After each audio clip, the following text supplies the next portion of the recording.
नमस्ते, मी अन्वी. तुमचं माझ्या चॅनलवरती स्वागत आहे. आज मी इथे घेवड्याची भाजी बनवणार आहे आणि घेवड्याची भाजीमध्ये मी जवळा टाकणार आहे.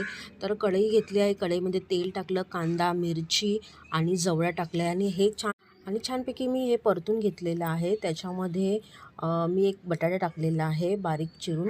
त्यानंतर मी याच्यामध्ये 1 चमचा मीठ टाकलेला आहे, हळद टाकलेला आहे, लाल तिखट, एव्हरेस्टचा मसाला टाकलेला आहे आणि गरम मसाला टाकले आणि हे छानपैकी सगळं परतून घेतलेलं आहे. आणि त्यानंतर मी याच्यामध्ये घेवडा टाकलेला आहे आणि घेवडासुद्धा मी व्यवस्थित परतून घेतलेला आहे.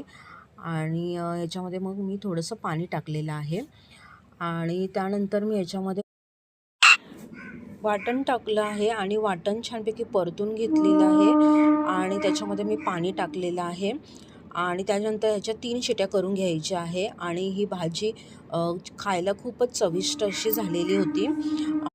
तुम्हीसुद्धा नक्की ट्राय करा ही भाजी. खूपच छान लागत होती भाजी. Thank you for watching. Bye.